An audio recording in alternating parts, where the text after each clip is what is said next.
बिस्मिल्लाहिर्रहमानिर्रहीम। अस्सलाम वालेकुम।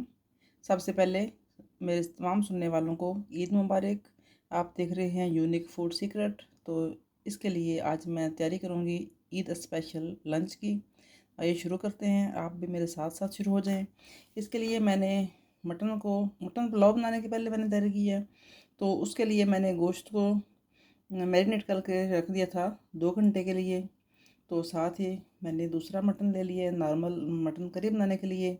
प्याज, टमाटर, अदरक वगैरह।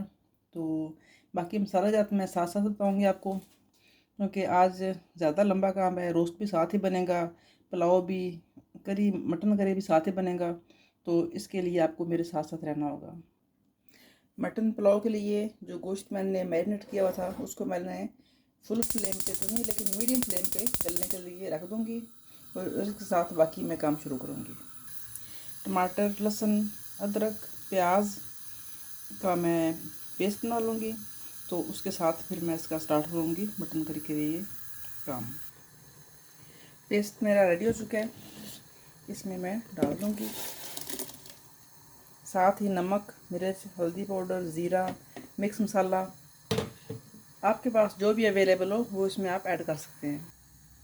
इसके साथ ही मैं इसमें ड्राई मसाले ऐड कर दूँगी और गलने के लिए इसको रख दूँगी। इधर मेरा मटन पुलाव के लिए गोश्त रेडी हो रहा है, इधर मटन करी के लिए हो रहा है। तो साथ ही मैं रोस्ट के लिए गोश्त को मैरिनेट कर लूँगी। ये मैंने मटन पुलाव के लिए 5 से 6 काली इलायची, 5-6 सफ़ेद इलायची, थोड़ी सी लौंग हैं, तो कुछ दालचीनी के पीसेस हैं, साथ मिक्स मसाला है मेरे पास। तो मैं इसको ऐड कर दूँगी मटन पुलाव के यखनी में, ताकि इसका अच्छे तरीके से टेस्ट डेवलप हो जाए। नमक, रोस्ट मसाला, मिर्चें, लाल मिर्च और हल्दी पाउडर, इसको मैं लेमन के जूस में मिक्स करके इसमें डाल दूँगी ताकि अच्छे तरीके से मैरिनेट हो जाए। इसके साथ ही एक फुल चम्मच भरा हुआ मैं इसमें डाल दूँगी चिकन में।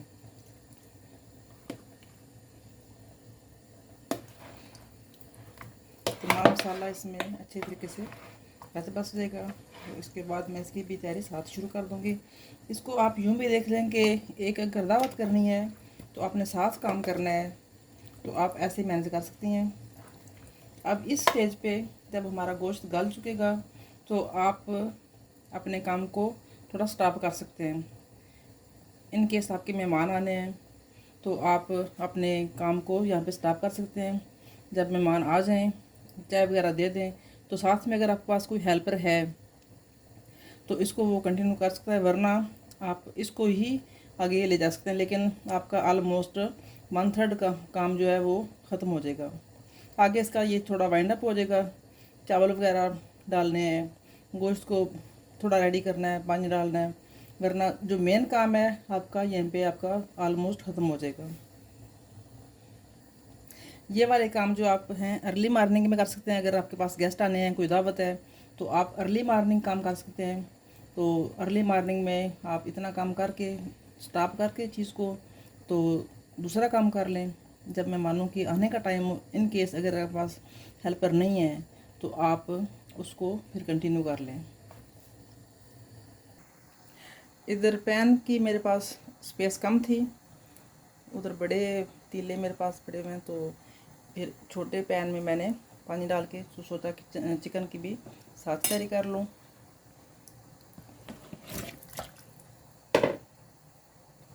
यहाँ पे साथ ही मैं पुदीना और टमाटर की चटनी बनाऊंगी।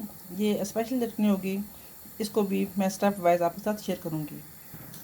यहाँ पे स्पेस कम होने की वजह से मैंने एक और सॉस पैन ले लिया। उसी में मैं टमाटर और पुदीने का जो पेस्ट बनाया है, इसका पानी मैं ड्राई कर लूँगी। फ्लेम को मैंने फुल फ्लेम ऑन कर दिया है। तो ये साथ साथ हमारी रेडी होती जाएगी। इसके लिए हमें एक्स्ट्रा कुछ करने की ज़रूरत नहीं है। इधर मेरा जो चिकन है वो तैयार हो रहा है, गोश्त मटन के लिए तैयार हो रहा है, इधर मटन पुलाव के लिए तैयार हो रहा है। तो देखते हैं क्या आगे क्या करना है। टमाटर और पुदीने का पेस्ट मैंने ठंडा कर लिया है। आपने पहले देखा है कि मैंने इसका पानी ड्राई किया है। अब इसमें अदरक और लहसुन का पेस्ट डाल दूँगी, सब्ज़ मिर्च और दही ऐड करके बहुत अच्छी गार्लिक और टमाटो चटनी हमारी तैयार हो जाएगी।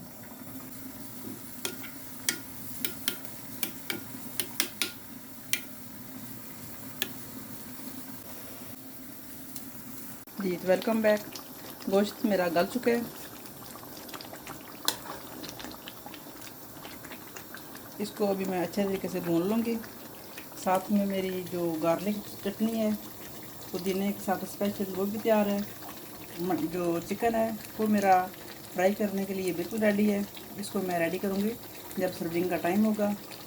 तो इधर से मेरा मटन पुलाव का मटन है वो भी रेडी हो चुका है। इसमें से मैं अब गोश्त अलग कर लूँगी और यखनी अलग कर लूँगी। थोड़ा सा मैं इसमें ऑयल ऐड कर दूँगी।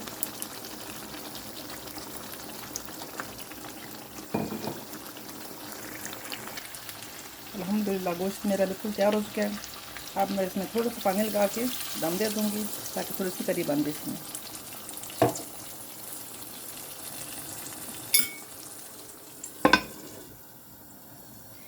इधर मैंने जो सैलड है वो तैयार कर लिया है, तो इसकी भी आपको दिखाऊंगी फाइनल लुक अभी।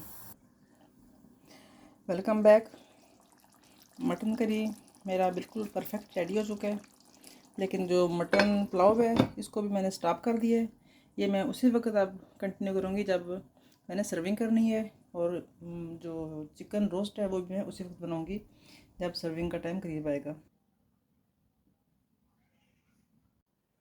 चावल भिगो के रख के तो साथ मैंने मसाला रेडी कर लिया चावलों के लिए। प्याज मेरे गोल्डन ब्राउन हो चुके हैं।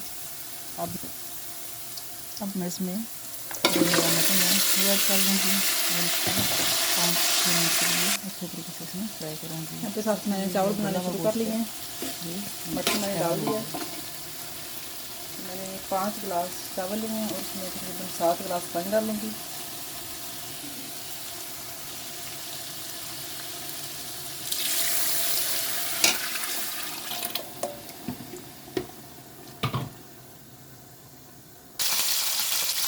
इसके साथ ही मैंने जो मेरा रोस्ट था उसको फ्राई करने के लिए साथ ही तैयार करना शुरू कर दिया था।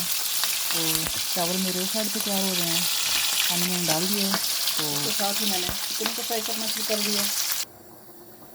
रोस्ट मेरा रेडी हो गया, तो उसको मैंने सैलड के साथ रोस्ट मेरा रेडी हो गया, इसको मैं अब सर्विंग के लिए तैयार कर चुकी हूँ सैलड और गार्लिक सॉस के साथ।